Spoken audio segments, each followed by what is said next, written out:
Hi, everyone. Welcome to Satire Can Save Us All.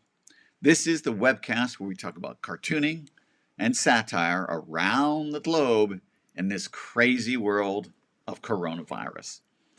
I'm Kevin Cal Callaher. I'm your host. I am the cartoonist for The Economist magazine of London, for the Baltimore Sun here in Maryland, and for Counterpoint, an online newsletter. In this episode, we have a great conversation with Nick Anderson, the Pulitzer Prize-winning cartoonist who talks about a promising new venue for the future of editorial cartooning. We also have a visit with our friend Alexandra Bowman, our satire correspondent, to talk about some really interesting satire being created on the phone app TikTok. And then we close out with a small conversation with our Muppet in Chief, Mr. Bowzer McSnowzer. But first, let me introduce you to Nick Anderson. Nick Anderson has been a longtime editorial cartoonist, winning the Pulitzer Prize back in 2005 with the Courier News of Louisville. For over a decade, he was the editorial cartoonist at the Houston Chronicle. And more recently, he is the co-founder of Counterpoint, the online cartoon newsletter, of which I am also a member. For over a year now, Counterpoint has been delivering an interesting blend of cartoons from the left and the right twice a week to over 100,000 subscribers. Nick has got some interesting information about the new changes that we should look forward to in Counterpoint. And I caught up with him in his home in Houston, Texas to talk to him about it. But first I asked him, how did this whole Counterpoint thing ever get started?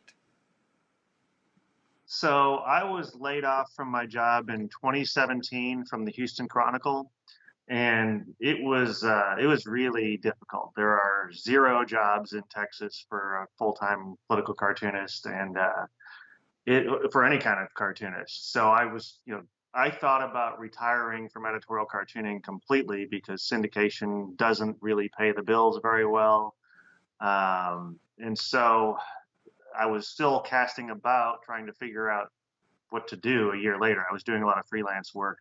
And then Rob Rogers very publicly was fired from the Pittsburgh Post-Gazette, a very talented cartoonist.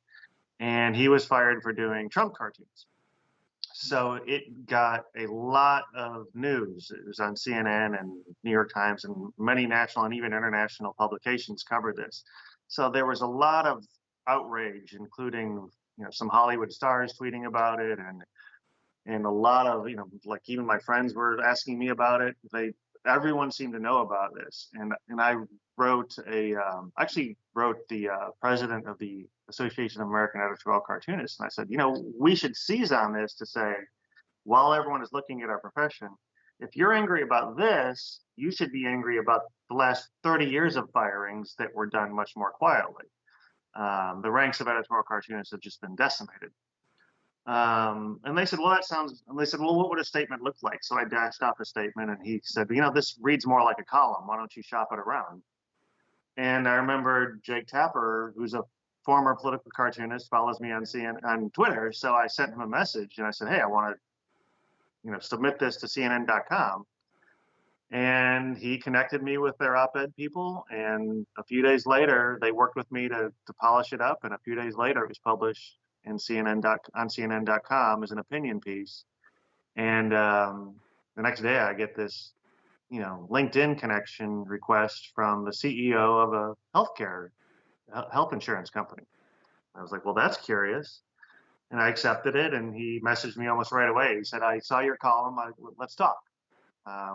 So we made an appointment to talk later that week, and turns out he's also a venture capitalist and was very interested in media, very interested in reading the whole spectrum of media. Feels like we're too segmented, but he reads from left to right, everything, and was interested already in doing some kind of media website. And this, really piqued his interest. And he said, well, why don't you come out to New York next week and let's talk about this. Let's brainstorm about this. And at this point, he's like, why don't you buy a ticket and then I'll drive you up to Long Island and we'll have a brainstorming session. And I'm like, I'd like to check the prices of tickets, and they're almost $1,000. And I'm like, I don't have any money. Am I being punked? Is somebody playing a practical joke on me. So I talked to his assistant and got enough reassurance. And it turned out I knew someone that knew him, and he said, "Yeah, he's legit." So I got my flight reimbursed, fortunately. And a week later, I'm sitting on his back patio in where was it again? I can't The remember. Hamptons. The Hamptons, in the Hamptons, which happens to me. I'm like an unemployed cartoonist. I'm getting flown to the Hamptons, and we have a brainstorming session, and then you and Matt Davis come in for a second brainstorming session, so we can have kind of a group session, and came up with some great ideas, and then he flew us back to Manhattan in a helicopter, which happens to me all the time. So it was as you remember, it was quite an exciting day. And through a few more sessions, I flew to New York a few more times, and we came up with this idea to do a newsletter. It's a very long-winded explanation into how we came up with a newsletter, because at first it was very ambitious, and then he decided to maybe take it a little bit more step by step and kind of wade in and test the waters. And so by luck, he met some other people, some of whom were interested in cartooning. One of them, a marketing guy who's done some cartoons in the past. And the four of us got together and created Counterpoint. And the idea is that Vivek is passionate that we allow both sides to say whatever they want. And they're no holds barred. The only mechanism for editing or stopping a cartoon is the community of cartoonists will decide if something is over the line or doesn't work. So when push comes to shove, we can take a vote and decide something is not publishable. And he doesn't ever want to weigh in on the editorial side. In fact, he wants it to push the envelope and be provocative, and don't play it too safe. In fact, his only criticism early on was, "Y'all seem like you're whipped dogs. You've been playing it too safe. Be a little stronger." So we started out with this bi-weekly newsletter. And bi-weekly means twice a week. Twice a week, yeah. Tuesdays and Thursdays with 6 cartoons in each edition, 3 from each side. And, he confessed later on that he thought it would end up being friends and family, and we'd have a few hundred or a few thousand. And within 6 months, we have 100,000 subscribers. It just grew like wildfire. So that proved to him there's clearly an interest in editorial cartooning, and now we just need to figure out a business model to make this work. And since then, we've grown to 170,000 subscribers. So it continues to do well. And now we will move from the sort of growth side of the plan to a more of a business sustainability plan. And that was a very long-winded answer. But you touched on a lot of interesting points. A lot of the questions that people ask is, well, how are you going to make money? So, because clearly, as newspapers are failing, the natural home for cartoonists, and we're looking for new models, this model has come up and showed some potential. But the conventional way of just sticking with newsletters and right now it's been free up to now is, what's the next step? And they've now come together with a plan moving forward. And, what does the plan look like? So this is really exciting for a couple of reasons.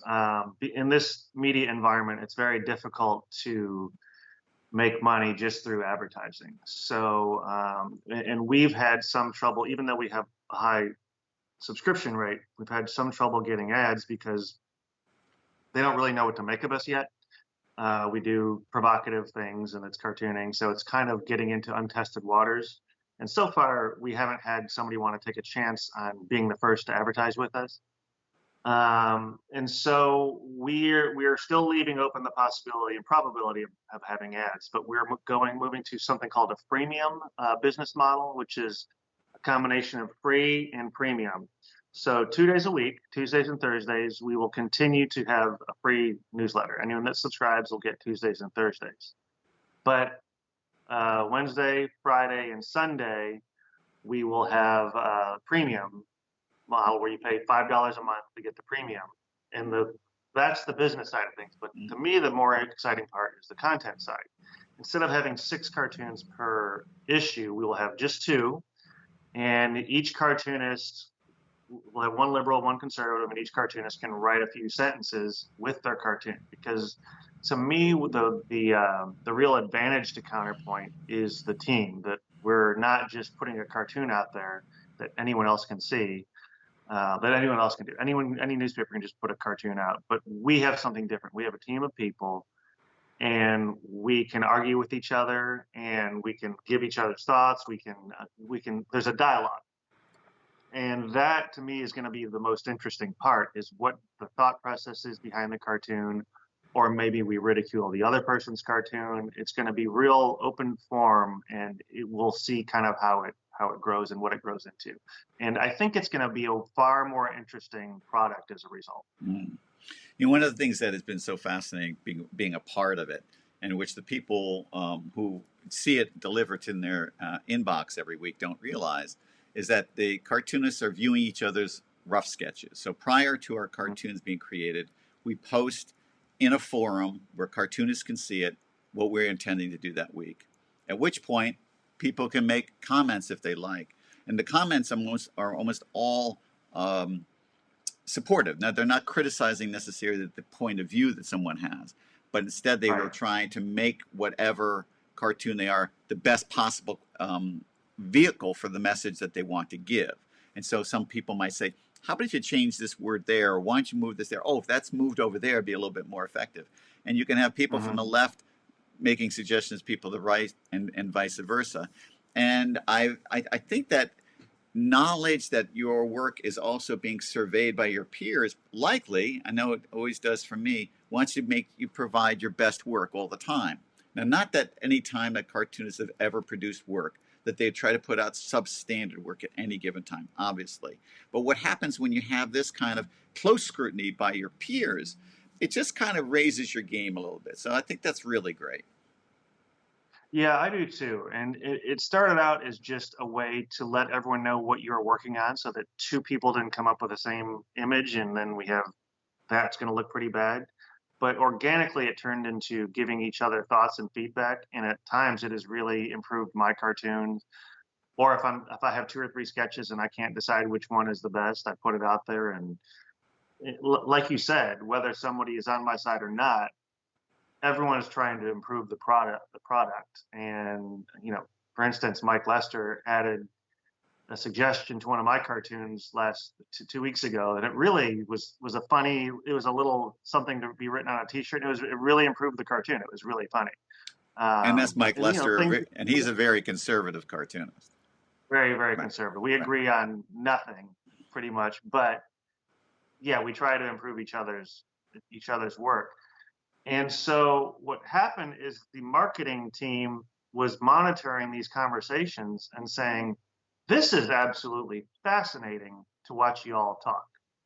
We want to capture some of that for the newsletter, because they said in some respects it's more interesting. Seeing the process and the discussion is almost more interesting than the final cartoon, or it makes the final cartoon that much more interesting. Right. So we want to kind of capture that and share it. One of the other things I think is helping to kind of motivate us is the fact that as we look around, things are not looking good for cartooning in newspapers. Small newspapers are collapsing all over the place. We've seen several of our colleagues get furloughed in the past couple of weeks, and you yourself, as well as several of our members, are people who have been laid off from their jobs. And the notion is, for a long time, people thought there was going to be no other place. There was no way on the web to monetize cartooning and to be able to make it so that people can get a living out of it. And in this case, this is showing such promise, and we're so privileged to be able to have this opportunity. It's going to be really important that everybody gives it their absolute best shot. How hopeful are you that this will work? I think you've articulated perfectly what is at stake and why this is exciting, and why we all have a sense of responsibility to make this work. This is really the only it's the only major I think effort to really try to make a business model out of editorial cartooning. There's the nib, which I think is a really fine product, but it's more of a niche product. It's more long form. and more from one side of the political aisle. This, I think, has mass market potential. I think we could easily go into the millions of subscribers. In fact, if we had continued with the marketing strategy we were predicting, over 1 million, the problem is the marketing costs money, so we decided not to keep putting money into that. We now know we can grow when we need to. We now need to decide whether or not this is a viable business. And I feel we've already done an experiment with 1,000 subscribers, and we got enough of a conversion rate that we think that if that conversion rate continues to the larger subscription list, we will cover enough of our costs that we then can say this is going to work. And I feel very optimistic that this can work, and that once we cover maybe half of our costs with the subscriptions, then we can go, okay, let's keep growing again, get the rest with advertising. So I really am feeling great about Counterpoint right now. And if this works, then, it could set up a business model for other people to do something maybe in the same vein, just that employs editorial cartoonists, which is what we all want. We don't want to see this die, which is where it was really looking like it was going to die. I mean, I can't do this full time. I have a full-time job working for the mayor of Houston. And I do 3 cartoons a week just to make ends meet. And my work isn't as good as it used to be, at least not as consistently, because I don't do it every day. So I feel passionate that we need to create a business model which makes this art form and form of opinion journalism live on into the future. So one of the things that will likely happen, Nick, after the end of this webcast that's viewed by so many people, there are going to be people, cartoonists out there, cartoonist wannabes, are going to say, how can I join Counterpoint? And tell us a little bit about the pool of people you have, and where we stand. It's a really good question. It's really hard to bring on anyone else right now, and I've had to turn away cartoonists that I admire or that I think are good. But it's not because they're not good. It's because we have a series of needs that aren't just the best cartoons. We don't want to have a bunch of old white guys like me, like you. Right. There's one of me is enough, man. Let me tell you. One of me is enough. There's only one of you. They broke the mold after you, Cal. But editorial cartoonists are overwhelmingly older white males and liberal.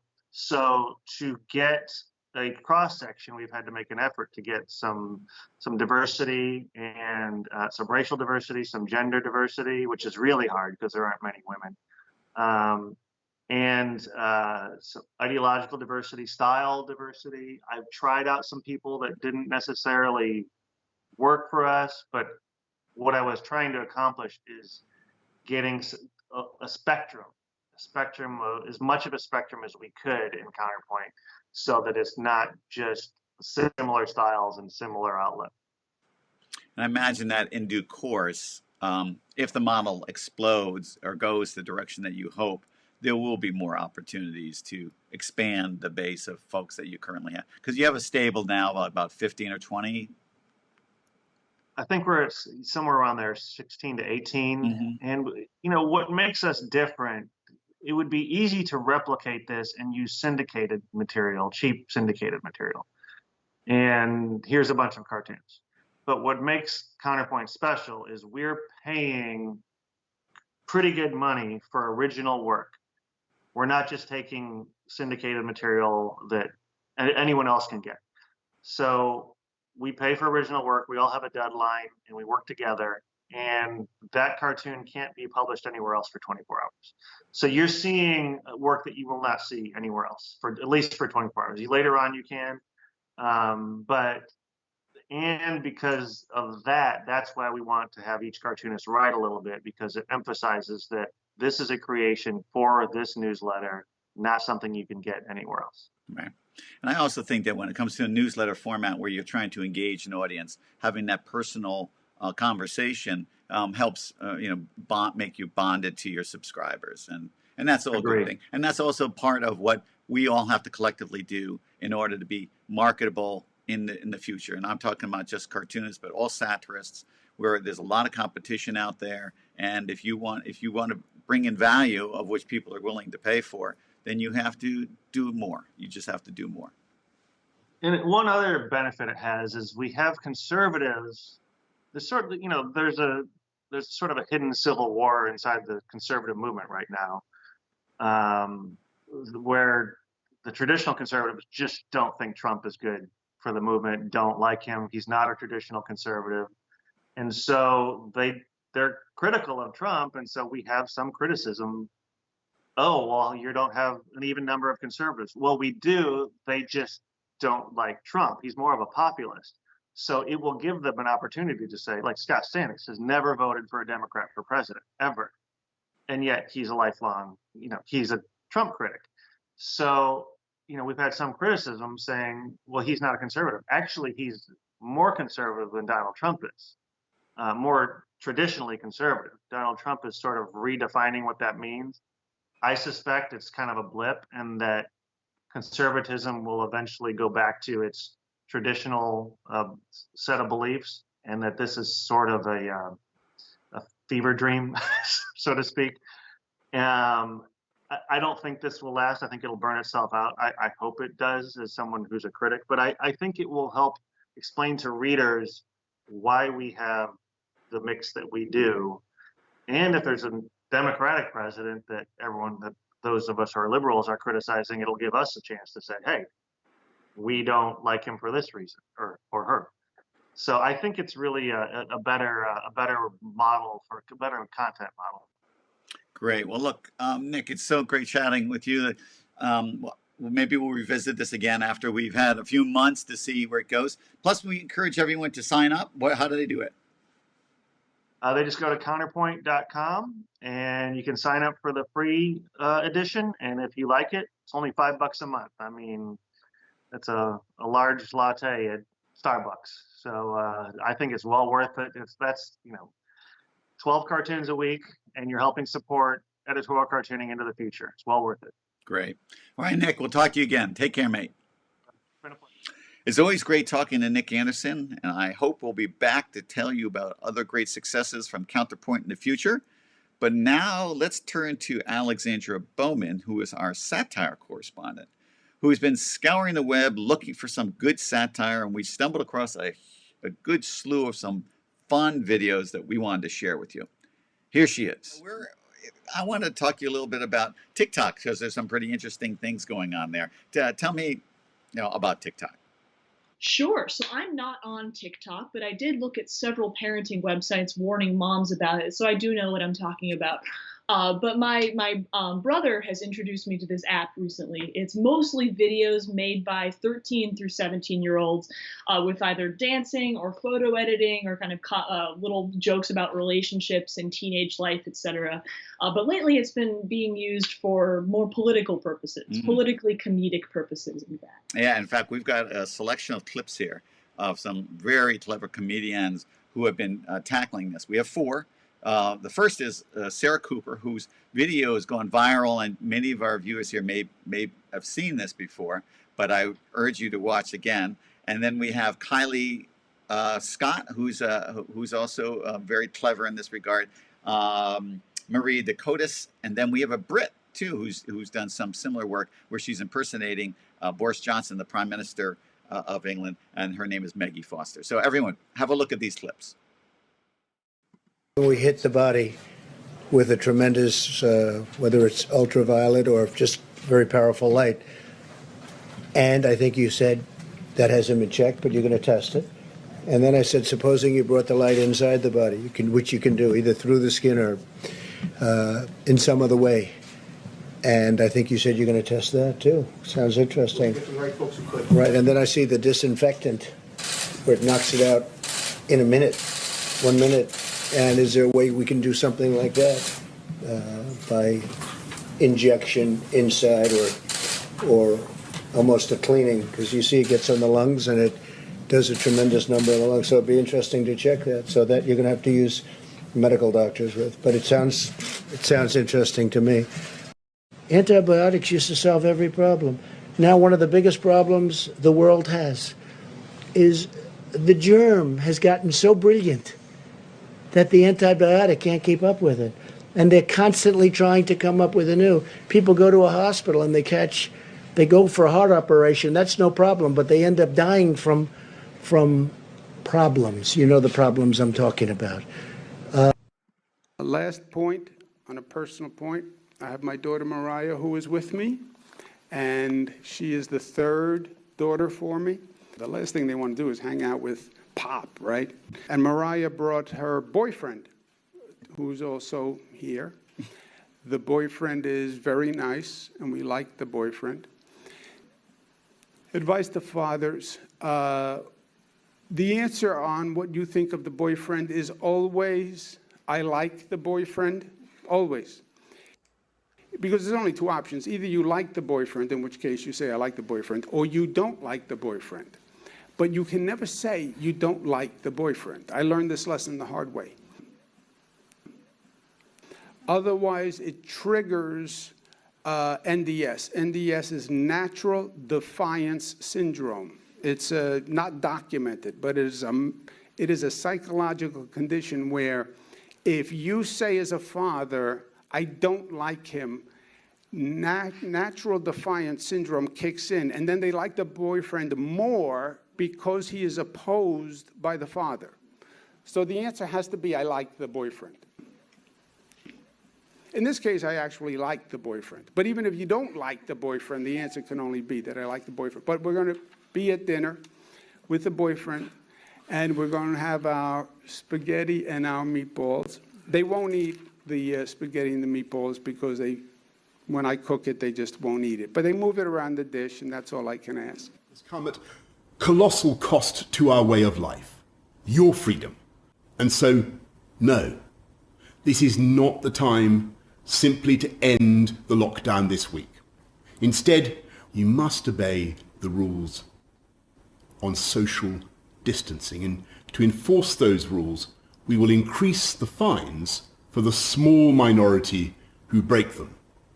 We want to encourage people to take more and even unlimited amounts of outdoor exercise. I like walking. You can sit in the sun in your local park, you can drive to other destinations.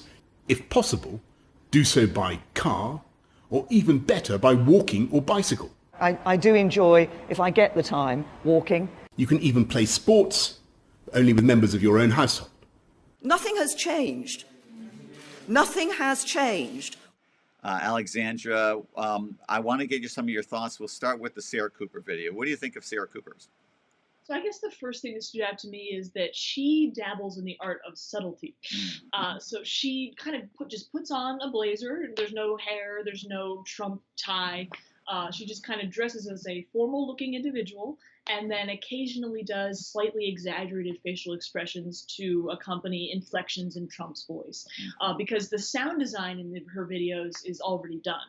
Her job is to work with performance and video editing to get her point across. Yeah, and I think that's interesting because she is a stand-up comedian. She's done a lot of work, and when you have the voice controlled, because usually jokes, when you tell them her timing is important, well, the timing is already taken care of. She can't have any effect about that because the audio is fixed. But her performance is really, I think, effective. But this is kind of in contrast to the Kylie Scott one. What did you think about that one? So what stood out to me about Kylie Scott is that she took Trump's words and put them in, she reframed them. So Sarah Cooper did something like that, where she took Trump's words and put them into a neutral setting to demonstrate, by contrast, the absurdity of what Trump was saying.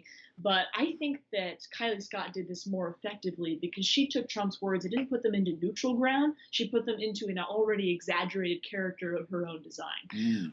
So in this case, this character was an intoxicated woman at a club. So really good. Personally, to be honest with you, I kind of preferred Kylie Scott's satire in this case to Sarah Cooper's, and I hope that she goes far. So the what I like about the second two videos is that it shows that this kind of format that's been discovered is now spreading. And Maria Dakotas, New York actress, comedian, taking on the local politician here, the governor of New York, Andrew Cuomo, does a really effective job, I think. And then we have Maggie Foster, who's also done a really nice job, but she's in the UK. And it would be really interesting to see if this kind of phenomenon spreads and morphs in the different ways. What do you think? Agreed. Well, it's already on TikTok, which is international and viewed by people of all demographics. I saw a quote from Sarah Cooper. She said, "This platform is mostly used by 11-year-olds who wish I weren't on it." Well, that's good. Well, I have to tell you, my final what I really love about this is that these are all comedians who are doing powerful men's voices, and what in that process of doing that, brings them down to, the powerful, punctures the powerful and brings them down to size, which I think is great satire. Satire is about taking what we see the powerful doing and make us review it in a whole different light and to assess it differently. And I think that using this kind of format, they've been successful so far. Agreed. Well, it's taking something that we've unfortunately become desensitized to and reframing them in a way that helps bring out that absurdity yet again for us, just in case we didn't have the "this is not normal" Post-its on our fridge like we were supposed to. True. So, well, this is great. Well, let's keep on looking for interesting stuff that we're viewing on the web, and we're always on the scouting for satire, and we'd love to hear from any of our viewers if they've spotted anything out there as well. And of course, Alexandra, we'll look forward to talking to you next week. Definitely, I will be back. Excellent. All right, that just leaves us with one more thing. That's a visit from our Muppet in Chief, Mr. Bowzer McSnowzer. Hello, everybody. Hi, Bowzer. How's it going? Oh, great. I got a week off, and believe me, I needed it. So, I was wondering what you thought about this week's show. Oh, yeah. Great. Particularly those lip-syncing women. Really? What did you like about them so much? Well, I tell you what, it takes absolute brilliance to take the words of somebody else and then sync your mouth movements to that. Believe me. So, is that something that maybe I could do? Oh, no. Leave it to the experts. So, anyways, Bowzer, we'll hope to have you back next week, Mr. Expert, and get you to do some other things for us. But in the meantime, I hope everyone pays attention to satire, checks out some videos, also checks out our YouTube page. Go to YouTube, do a search for Satire Can Save Us All. Yep, and you'll find us. In the meantime, have a great week. See you again. Take care. Bye. Bye. Good lip syncing there. Yeah, okay.